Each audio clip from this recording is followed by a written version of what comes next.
Hi, I'm McAndless-Davis from When Love Hurts. In our last two videos, I talked about verbal, financial, social, sexual, and physical abuse.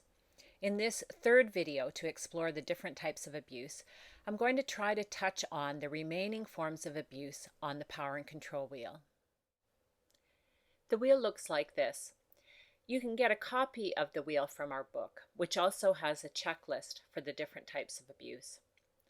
The really helpful thing about the power and control wheel is that if you're a woman suffering from abuse, it can bring some clarity to the chaos. Instead of spending a lot of mental energy trying to figure out why he's doing what he's doing, the wheel can help you to see that every form of abuse is about power and control. That is what's at the center of the wheel and at the center of everything he does. So, for example, instead of the woman trying to constantly figure out his motive, is he acting this way because he doesn't trust me, or because his last wife left him so he has abandonment issues, or because I haven't explained myself well enough? Instead, the woman can just say in her head, he is doing this to try to have power and control over me. Now, to be clear, we are not saying that the woman should say that aloud. That wouldn't be safe. But we are saying that a woman might find it helpful to look at this wheel and to just realize that whatever he's doing, how crazy it might look, whatever, it doesn't make any sense except that it's about power and control. And that can save the woman a lot of exhausting and pointless mental gymnastics, trying to understand the bizarre abusive behavior of her partner. Let's think about the remaining forms of abuse on the wheel. Psychological abuse is any act intended to undermine a woman's mental well-being. So, telling a woman she's crazy, or doing things that make her think she's going crazy. Some men will tell their partners they said things they never said. I told you I have to work Wednesday night. Well, he never did tell her. And that happens over and over again. And the woman starts to think that she's losing her mind. In respectful relationships, it's normal to miscommunicate from time to time. But if the other person is constantly distorting reality, that is psychological abuse. Spiritual abuse is any word or act intended to damage a woman spiritually. If an abusive man belongs to a faith and or his partner does, it is very likely that he's going to use that against her. Now, I'm a Christian and I work mostly with Christian women, so I'm going to give you some examples from that context. But what I'm telling you happens in any faith tradition.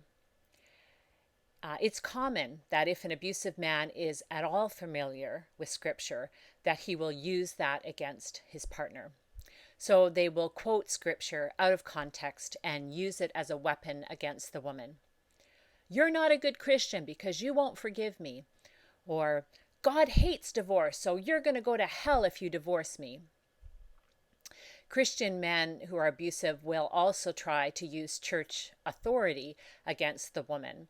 They'll try to manipulate church leadership into siding with them, or they'll try to get the woman isolated from the church by telling everyone that she's breaking up the family.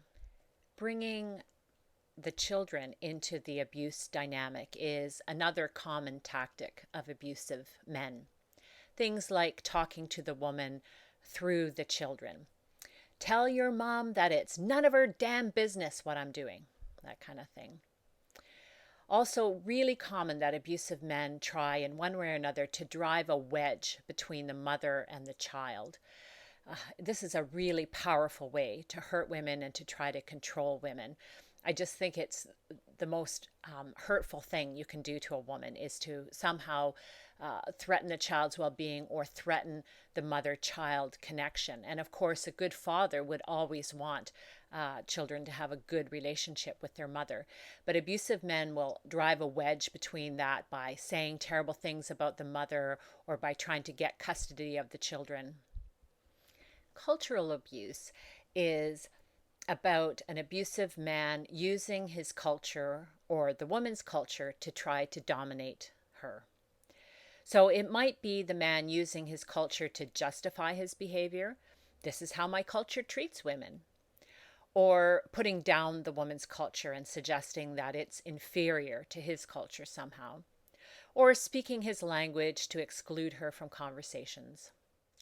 Emotional abuse is any act intended to undermine the woman's emotional well-being. So, belittling the woman's feelings or telling the woman what she feels, blaming her for everything, giving the woman the silent treatment, and so on. Intellectual abuse is any act intended to make the woman doubt her intellectual ability.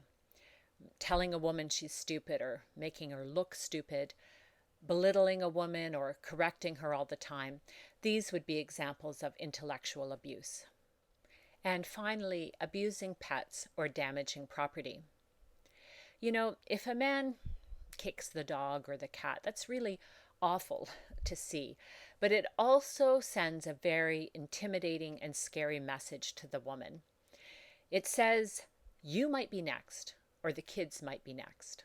And in fact, the police tell us that a person who is willing to hurt or kill an animal is also very likely to be willing to hurt or kill a person. So, hurting the pets or threatening to hurt the pets is a very intimidating and powerful form of abuse. And also under this heading, we also have damaging property. A man who's abusive may damage something that's important to the woman. Interestingly, he won't damage his own property, right? So he might smash her computer. He's not going to smash his computer. But he might damage family heirlooms of hers or just something that's important to her. Whew, it's taken us 3 videos just to touch on the 12 different types of abuse on the power and control wheel. And sadly, there are hundreds of examples that could come under each category of abuse. If you or someone you know has been abused in some way by their partner, we hope that you will seek out as much good support and information as you can, because you really need and deserve that support. The power and control wheel can be a helpful way for a woman to start to assess what's going on in her relationship. Is she experiencing abuse? What different forms of abuse is she experiencing? Often when women look at this wheel, they discover that they're experiencing a lot more abuse than they thought they were.